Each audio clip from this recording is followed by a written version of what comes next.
Dalam satu minggu ini, saya berbicara dengan beberapa saudara, dan menurut saya adalah sesuai dengan kehendak Tuhan, pembicaraan yang ada, yang berakibat pada beberapa hari yang lalu Tuhan mengajar saya sesuatu yang sebelumnya belum pernah saya sadari, dan saya ingin bagikan buat saudara sekalian pada pagi hari ini.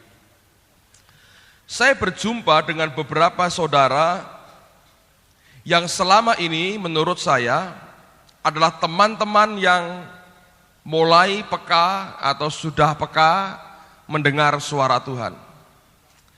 Dan bahkan oleh anugerah Tuhan, teman-teman ini dipakai Tuhan untuk menyampaikan pesan-pesan Tuhan, baik untuk gereja ini, tapi juga buat saya pribadi. Dan saya berani berkata bahwa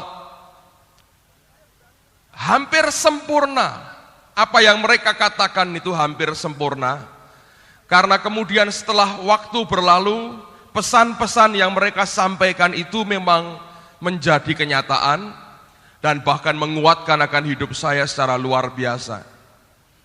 Dan saya menghargai akan saudara-saudara yang dengan keberanian yang ada, dengan ketulusan hatinya, menyampaikan akan pesan Tuhan ini kepada saya, baik untuk gereja, untuk pribadi, dan untuk pelayanan.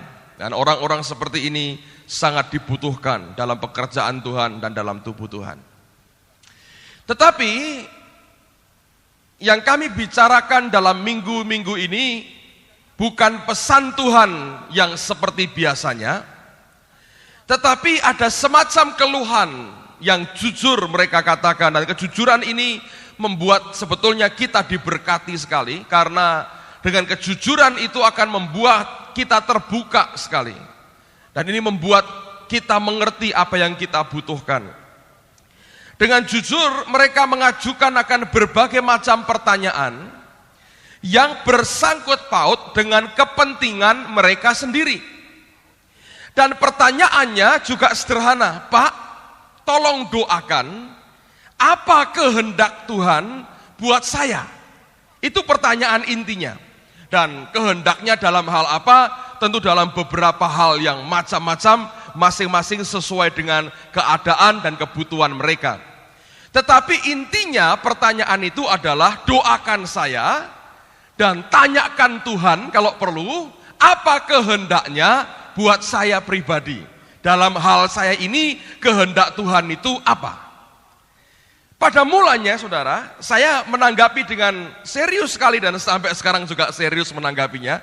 Saya berkata, baik, saya akan bantu doa. Lalu kita lihat nanti apakah Tuhan ada pesan tertentu atau tidak, tapi yang penting saya akan bantu Anda dalam doa.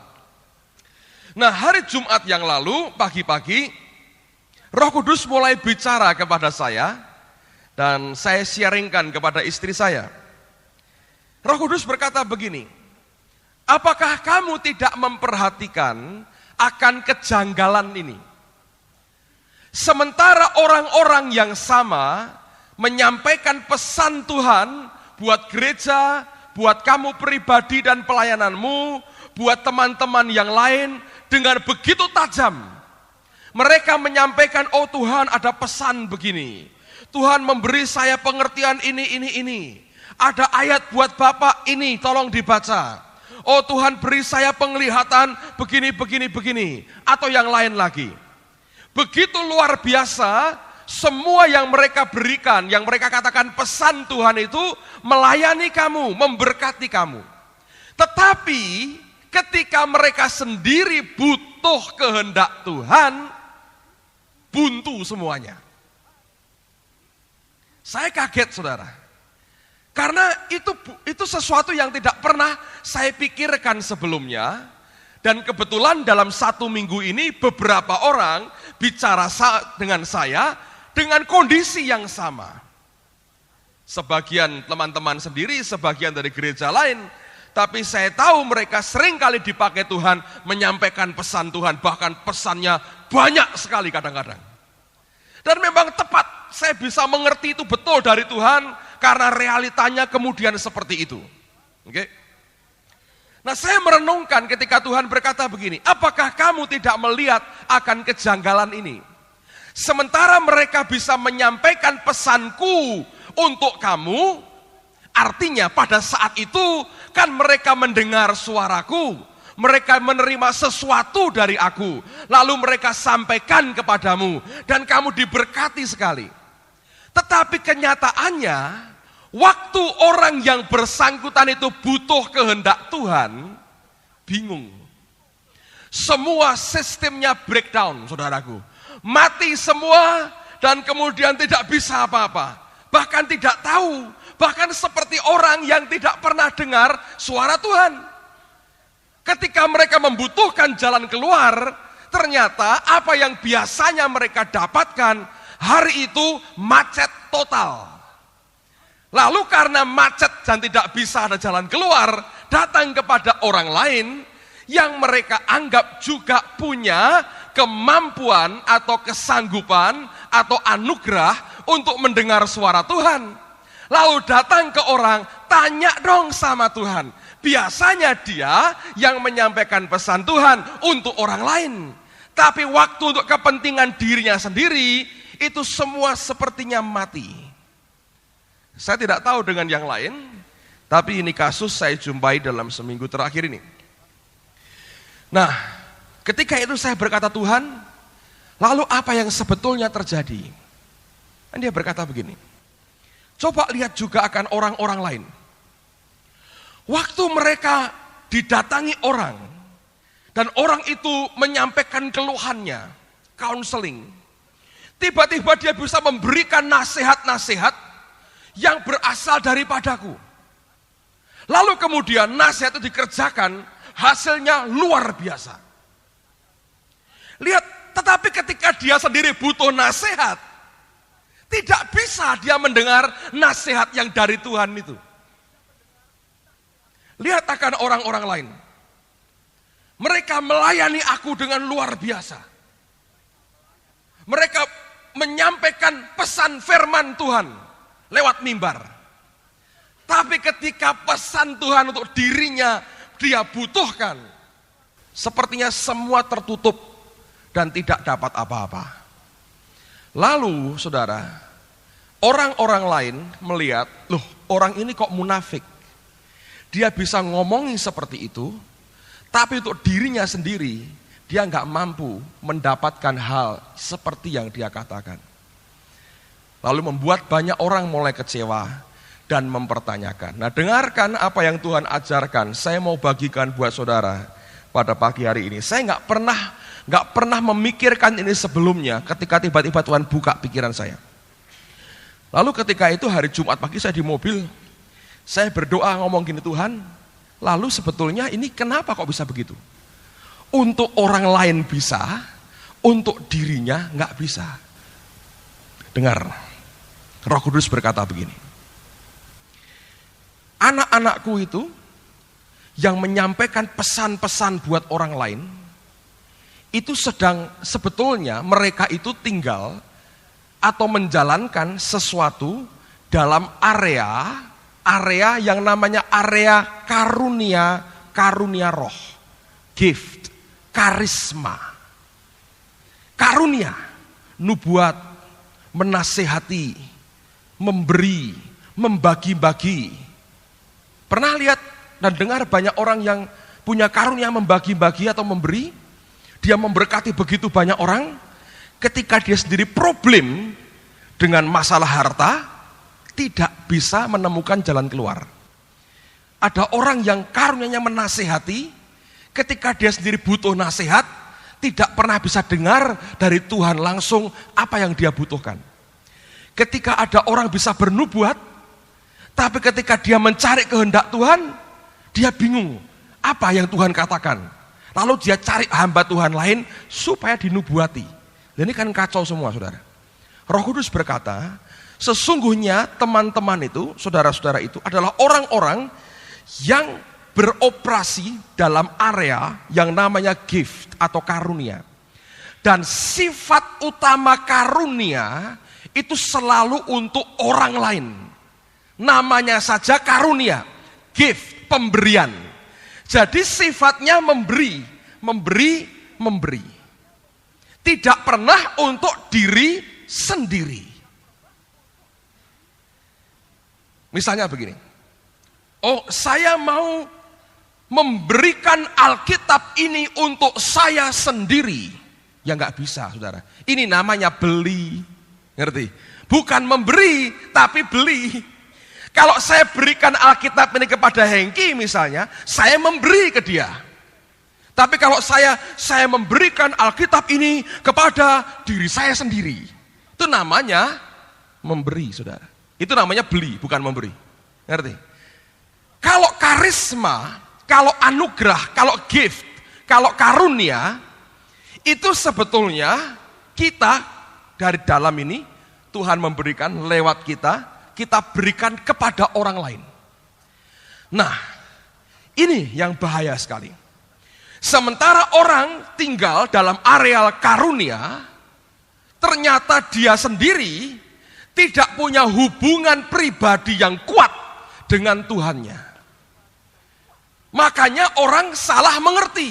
Loh, ini orang tajam sekali menyampaikan pesan Tuhan, berita Tuhan untuk orang lain, untuk gereja. Selama itu nunjuk keluar, dia akan tajam sekali. Tapi waktu butuh untuk dirinya sendiri, ini nggak bisa, saudara. Karena telunjuk ini, karunia ini nggak bisa dibengkokkan begini, nggak bisa. Engkau nggak bisa nuding, hei Agung, demikianlah pesan Tuhan, nuding Sri, di kaca begini, nggak bisa. Namanya karunia. Tidak mungkin Anda makan sendiri, istilah kasarnya. Itu untuk orang lain. Nah, selama Anda masih bisa begini, tajamnya luar biasa, saudara. Tapi waktu butuh untuk ini, karena hubungan dengan Tuhan, tidak kenal dia secara pribadi. Saudara tidak punya relationship yang sehat, yang benar dengan yang di atas sana, makanya macet. Memang gak ada salurannya, bukan macet, saudara. Salurannya itu untuk orang lain begini. Ngerti, saudara? Karunia itu selalu untuk orang lain. Makanya kalau berdoa untuk dirinya sendiri, lo kok nggak ada apa-apa. Ketika berdoa untuk orang lain, oh ada pesan Tuhan, lah kok jalan lagi. Ini bukan soal on off, hidup atau mati soal dengar suara Tuhan, tapi ini arealnya berbeda. Ketika engkau bergerak menunjuk kepada orang lain, engkau main di areal karunia, selalu untuk orang lain. Tetapi kalau kita sendiri tidak punya hotline yang benar dengan Bapakmu di surga, saudara waktu butuh untuk dirimu sendiri, nggak bisa. Akibatnya apa? Cari orang yang peka-peka siapa, didatangi, saudara. Sekalipun dia sendiri belajar mendengar suara Tuhan, datengin orang, cari, tolong doain. Ya doa sendiri, buntu, bingung, nggak dapat apa-apa. Tuhannya lagi ngambek kali sama saya. Macet, saudara. Nah dengar, saya menjumpai ada beberapa bahaya dalam kasus seperti ini. Kenapa kok bisa, loh Pak, kenapa kok bisa karunia muncul? Oh ya, Anda tinggal di gereja yang terbuka dengan hal itu. Setiap kali engkau mendengar orang bersaksi Tuhan bicara, aku terima penglihatan, terima mimpi, terima apa. Saudara pendengar setiap hari begitu, itu stir up, membangkitkan, mengobarkan karunia di dalam rohmu. Otomatis akan bangkit ini karunia. Karena engkau tinggal di lingkungan seperti ini. Ini akan bangkit.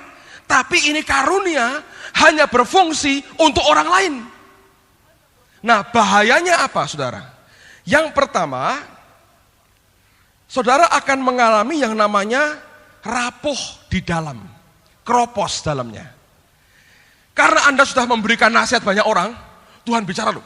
Dia bicara begini, begini, begini. Dan tepat. Lalu asumsi orang berkata, oh rohaninya kuat orang ini. Oh ini orang punya hubungan hebat sama Tuhan. Kenapa? Lihat karunianya hebat sekali. Lalu karena kita merasa ini orang kuat, kita bebani dia dengan banyak hal. Doakan saya, butuh apapun konselingnya, minta tolongnya, teriaknya kepada orang ini. Padahal itu areal dia bergerak, itu areal karunia. Dalamnya sendiri, dia mungkin gak punya hubungan yang solid dengan Tuhan secara kuat.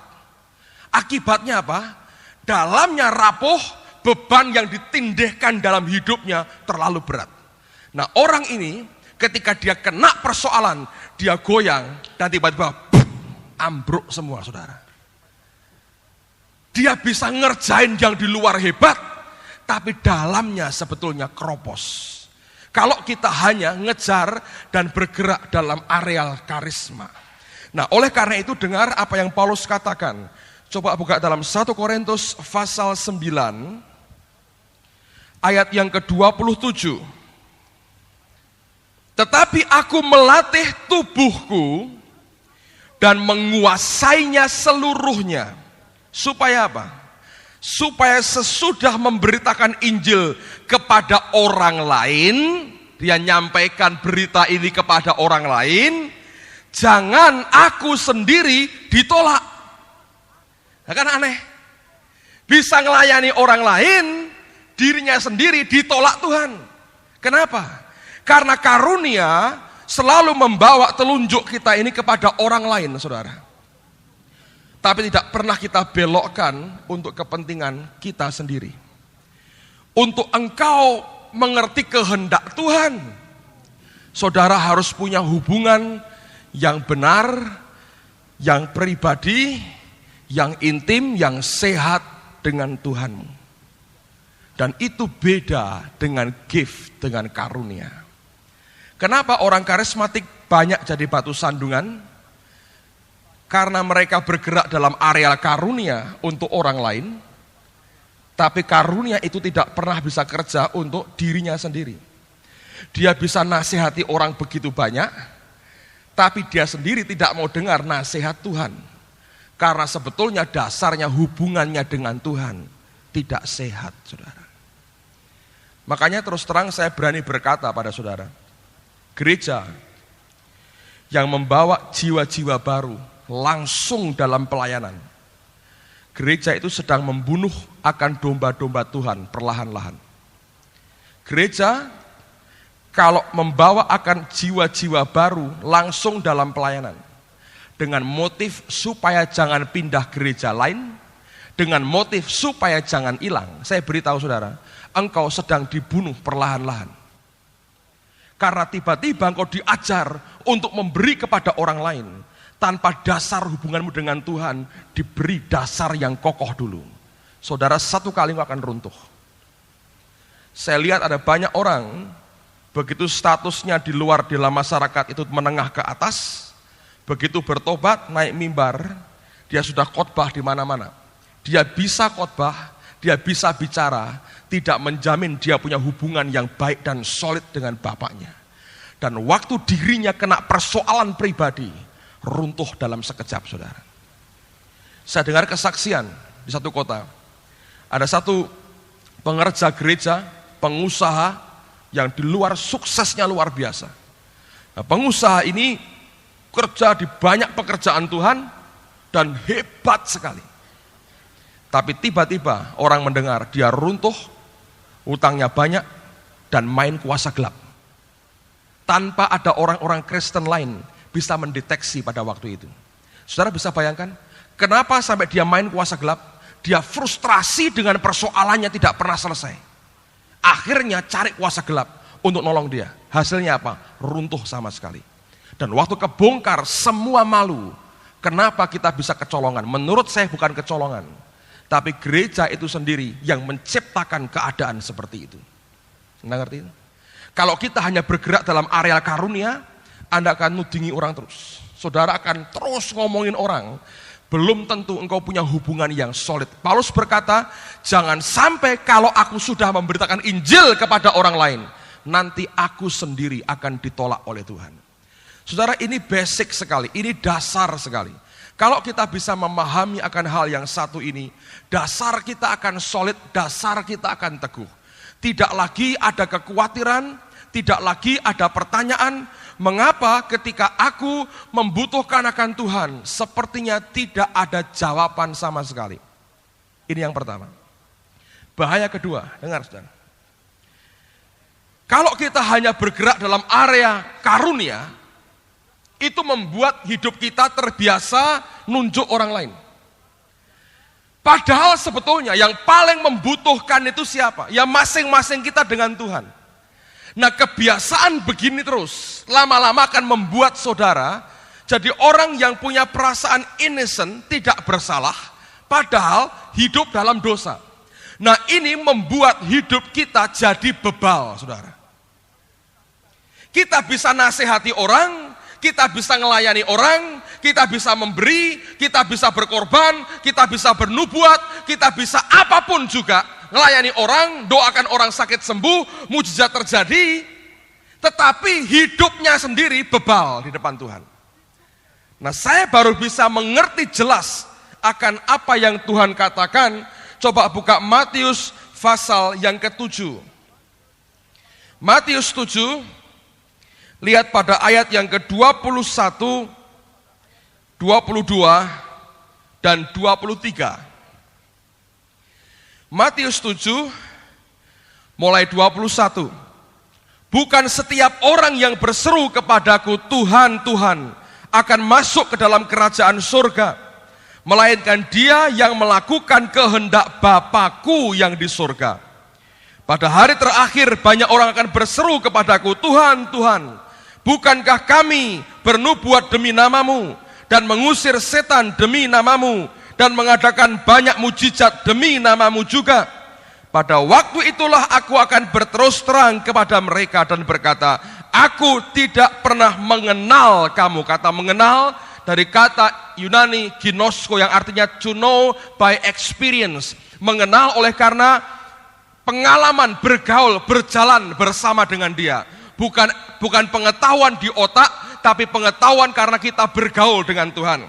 Dia berkata, aku tidak pernah mengenal kamu. Enyahlah daripadaku kamu sekalian pembuat kejahatan. Saudara, orang-orang ini beroperasi dalam hidupnya dalam hal karunia.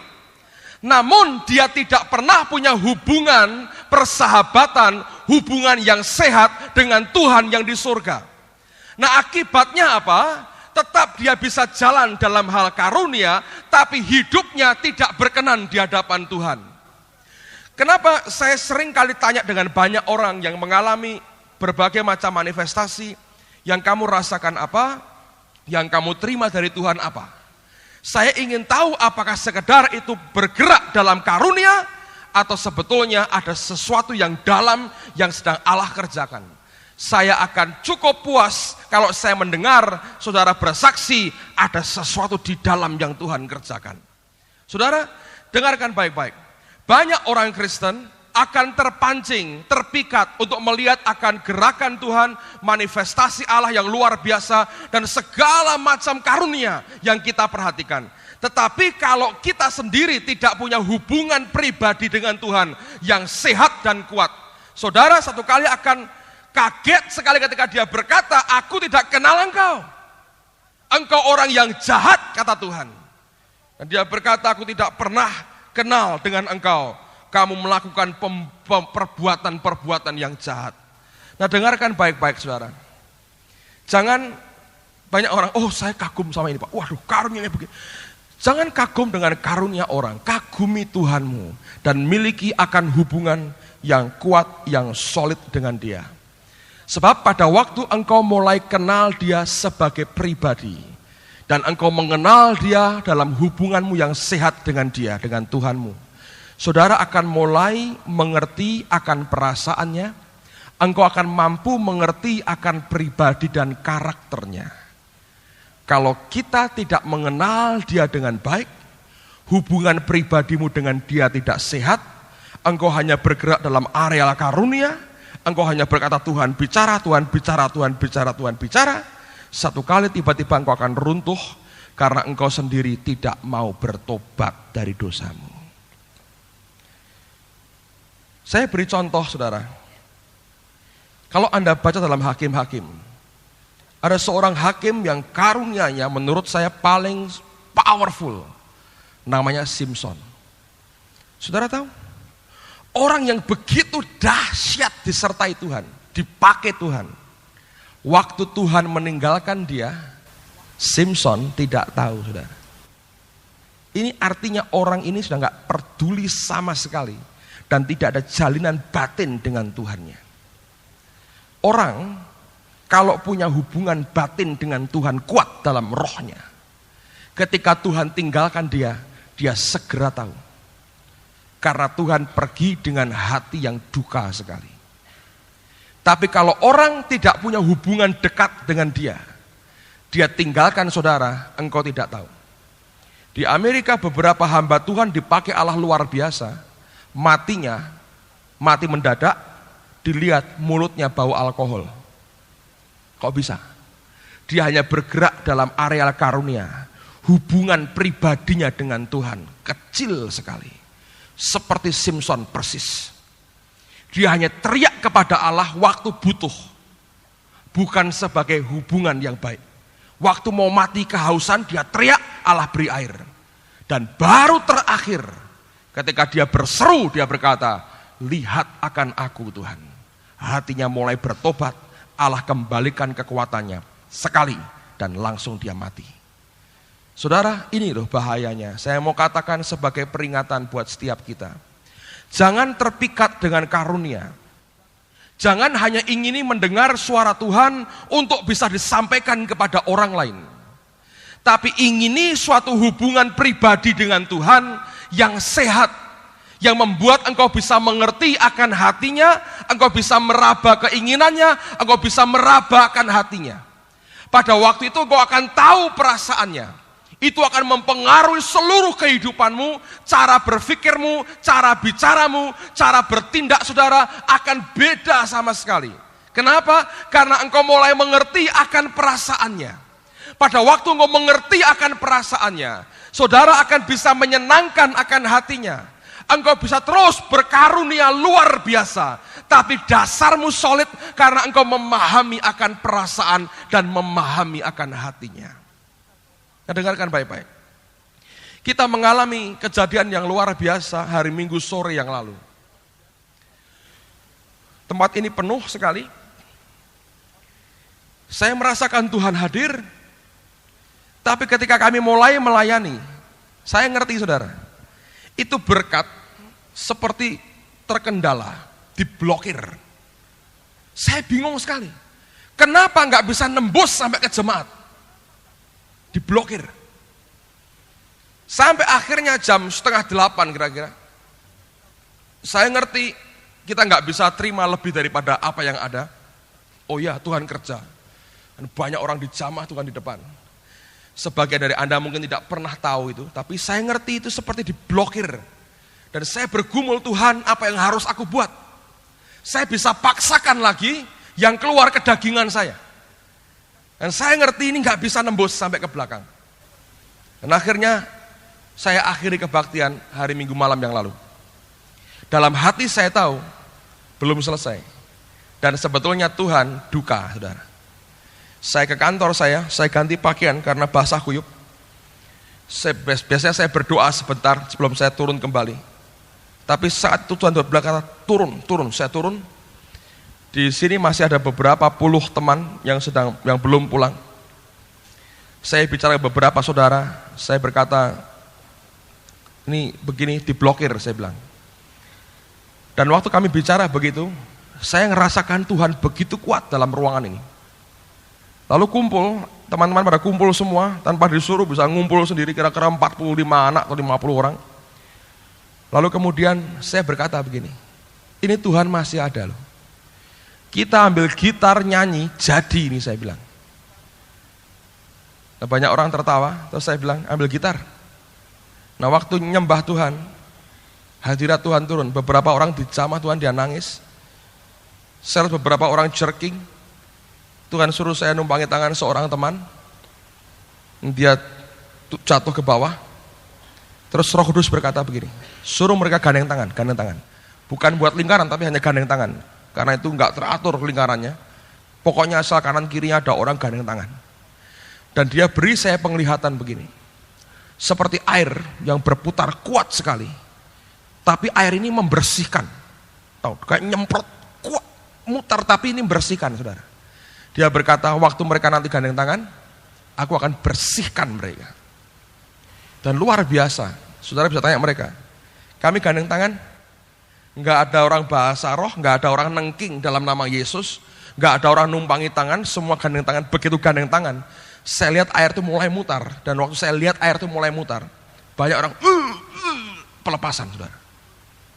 Itu bisa massal pelepasan, terus begitu.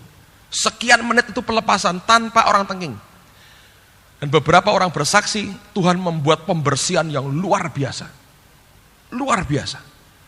Heran. Dan bahkan Tuhan beri bonus yang lain lagi. Ketika saya pulang, saya tahu Tuhan berkata begini, karena engkau peduli dengan perasaanku, karena engkau mau peduli dengan apa yang aku rasakan, apa yang sebetulnya terkendala, akhirnya aku beri. Yang dapat siapa? Yang tinggal sampai terakhir itu, yang kedua itu. Harusnya power itu sampai kepada jemaat. Minggu malam kemarin itu seharusnya terjadi pelepasan massal, saudara. Nah, saya Tuhan, tapi kenapa terkendala? Kenapa terkendala? Dan dia berkata, karena banyak orang datang pengen nonton dan tidak mengingini mencari aku. Betul kan? Mau lihat kayak apa tuh? Katanya aneh-aneh di sini. Mau lihat. Tuhan bukan gadis yang senang ditontoni, saudara. Kayak zaman Siti Nurbaya. Dia mau diingini. Dia bukan barang tontonan. Kalau umatnya datang nonton, saudara pikir tidak mendukakan dia? Oh, duka, saudara.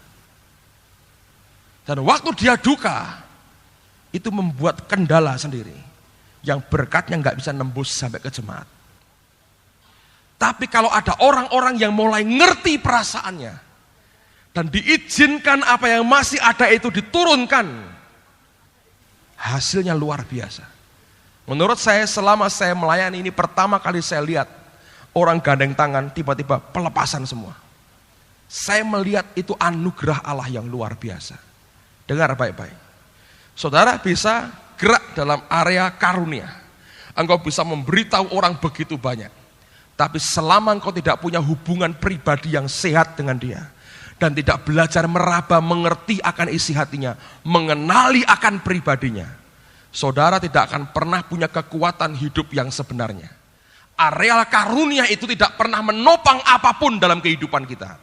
Pada waktu engkau membutuhkan akan Allah secara pribadi untuk dirimu sendiri, karunia itu tidak menolong sama sekali. Karena diperuntukkan bagi orang lain dan bukan untuk dirimu sendiri. Tapi kalau kita punya hubungan pribadi dengan Allah kita, secara sehat dan kuat, kapanpun engkau berteriak, engkau tahu kepada siapa engkau berbicara, engkau tahu isi hatinya, engkau tahu kehendaknya, engkau tahu firmannya, engkau tahu maksudnya yang jelas dalam hidupmu. Sementara engkau melayani orang dengan lebih hebat lagi, engkau punya hubungan pribadi yang kuat dengan Tuhanmu. Saudara, kalau sampai ini terjadi, betapa luar biasanya Allah akan memakai kehidupan kita. Makanya Paulus berkata, kejarlah kasih, tapi ingini karunia. Nah, ada banyak gereja berkata, orang berkarunia kok seperti itu hidupnya. Kita tolak karunia, kita mau kasih. Saya berkata itu juga melanggar firman Tuhan. Karena Alkitab berkata, kejar kasih dan ingini karunia. Begitu engkau kerjakan dengan imbang keduanya, engkau mengejar dia, engkau mengingini dia, engkau mengejar akan Tuhan, mengingini akan karunia, itu akan bekerja dengan luar biasa di dalam kehidupan kita. Nah, saudara sekalian, saya berharap ini membuka akan mata rohani kita. Sesungguhnya bergerak hanya dalam areal karunia saja tidak akan pernah menolong banyak. Ayat yang terakhir, Mazmur 119 ayat 135 dan 136. Mazmur 119 ayat 135 dan 136. Sinarilah hambamu dengan wajahmu dan ajarkanlah ketetapan-ketetapanmu kepadaku. Air mataku berlinang seperti aliran air, karena orang tidak berpegang pada Tauratmu. Alkitab berkata, sinarilah hambamu dengan wajahmu.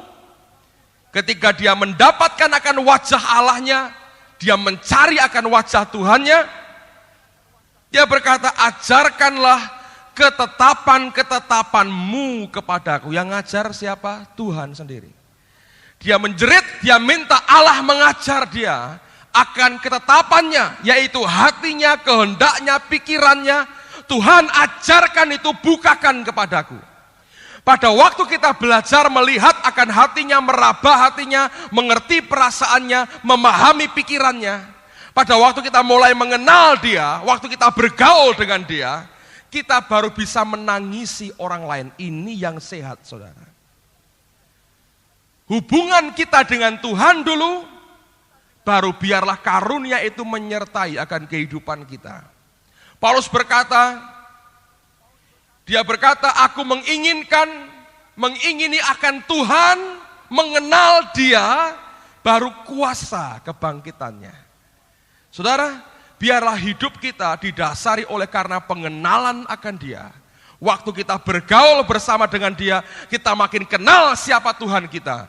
Lalu kuasa kebangkitannya akan turun dalam kehidupan kita dan lewat kehidupan kita. Dengan demikian, sekalipun kita melayani banyak orang, pada saat yang kau membutuhkan akan dia, saudara akan tahu sebetulnya apa yang dia inginkan dalam kehidupan kita. Sekali lagi saudara, kita hidup dalam lingkungan gereja yang terbuka dengan karunia. Saya senang kalau orang bersaksi, Tuhan bicara pada saya begini-begini. Oh, itu penting sekali. Baik disampaikan kepada orang lain, untuk gereja, untuk saya pribadi, itu blessing, itu berkat, itu karunia. Tetapi tidak pernah bisa menjamin engkau bisa pakai itu untuk dirimu sendiri. Karena namanya karunia, gift, pemberian. Engkau mesti berikan kepada orang lain dan bukan kepada dirimu sendiri. Dan pagi hari ini saya berdoa supaya ini menyentak dan membuka akan pikiran hati kita. Saudara, itulah sebabnya saya merasa sekali dorongan Tuhan begitu kuat. Mulai Kamis depan kita buat kebaktian tengah minggu. Dan saya mau pakai waktu yang ada sebagian besar untuk memberikan pelajaran, pengajaran lagi. Saya melihat ada banyak areal karunia yang hebat, tapi dasarnya hubungan dengan Tuhan enggak hebat. Banyak orang yang tidak kenal pribadi dengan Tuhannya. Hanya tahu tentang Tuhan, tapi tidak kenal betul pribadi. Kemarin saya sharing, saya berkata begini. Kalau orang itu tahu tentang Tuhannya, dia bisa ngerti banyak. Tapi dia tidak kenal pribadi. Contoh, saudara mungkin tahu tentang Pak Wali Kota atau Pak Presiden, tapi saudara tidak kenal dengan dia. Mau nelpon rumahnya tidak berani. Masuk rumahnya takut. Kenapa? Tidak kenal pribadi. Hanya tahu dari mana? Baca koran. Tahu. Tapi gak kenal pribadinya. Saudara gak tahu kebiasaannya, gak tahu hobinya, gak tahu kesenangannya, gak tahu apa yang tidak disukainya. Tapi kalau engkau kenal pribadi, itu lain. Saya pribadi sedang belajar tentang dia sampai hari ini, saudara. Jujur, masih banyak hal yang ternyata saya ini salah faham dengan Tuhan. Saya beri contoh ya, saudara, sebelum kita berdoa. Kemarin, pagi-pagi saya sedang mandi. Tuhan ngajar saya tentang talenta beberapa hari ini. Ada yang diberi 5, diberi 2, diberi 1. Lagi mandi, saya ngomong dengan Tuhan, "Ayah Tuhan, ya tentu saja yang dapat talenta cuma 1 itu ya marah. Temannya dapat 5, dapat 2. 2 itu kan 2 kali lipat dari dia. Ya marah Tuhan. Dapat 1, kalau dagang sekali rugi habis, amblas. Ya benar saya bilang, simpen aja.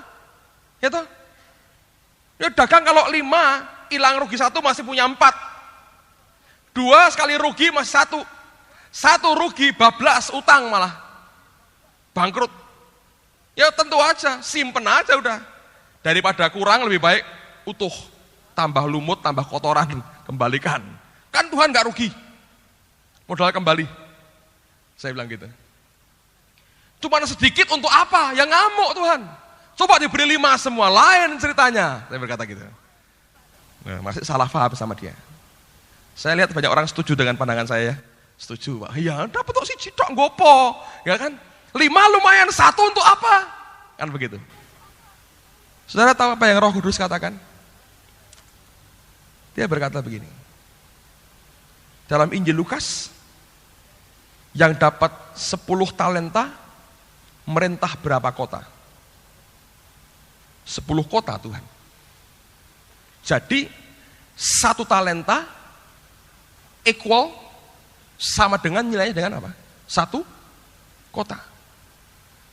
Orang yang punya 1 talenta itu tak beri 1 kota. Itu wali kota itu. Yang sedikit menurut kamu, menurut aku, itu sangat banyak buat kamu. Nah kalau ada wali kota nganggur, tidur-tiduran, ngorok, jahat gak? Ya jahat Tuhan, kampung bisa kebanjiran semua. Kalau wali kota mau kerja, baik gak? Ya baik Tuhan.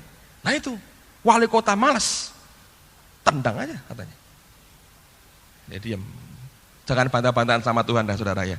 Tapi bagus untuk membuka pandangan kita. 1 talenta itu nilainya sama dengan 1 kota. Sedikit toh. Ya memang Tuhan kok cuma 1 talenta. Ya memang aku ini gede sekali. Ngomong barang gedemu itu kecil sekali buat aku. Ya udah gitu aja. Iya ya saya bilang. Kalau sekota cukup nggak? Cukup. Dagang Tuhan cukup. Berapa bank kita punya di Semarang? Ayo. Kelompok no duit ya saudara. Untuk dagang. Cukup nggak? Cukup sekali saudara. Sedikit atau banyak? Ya banyak Tuhan. Kalau disimpan, ya malas Tuhan. Nah ya makanya gue tendang katanya gitu. Saya bilang iya benar juga, benar. Saudara masih banyak yang tidak ngerti tentang Tuhan. Bayangin. Kalau Anda setuju itu kan Anda berkata, oh Tuhan itu jahat, yang benar jahat. Gitu. Karena apa? Nggak kenal dia secara pribadi. Ngerti saudara? Jadi baiklah jangan bergerak dalam areal karunia. Nanti disalah mengerti orang. Dipikir ini hebat, tumpui macam-macam. Berak runtuh saudara. Amen. Belajar, kenal dia dengan kehendaknya. Dan saya ingin dalam bulan pertama, bulan Maret ini, kalau Tuhan izinkan saya akan ngajar tentang pribadi Roh Kudus, supaya Anda kenal dengan dia tiap Kamis itu, supaya Anda kenal dengan dia, dan mulai bersekutu dan kenalan dengan dia. Saya harap dengan itu akan membuat pertumbuhan yang sehat dalam kehidupan kita. Mari kita berdiri bersama-sama. Haleluya.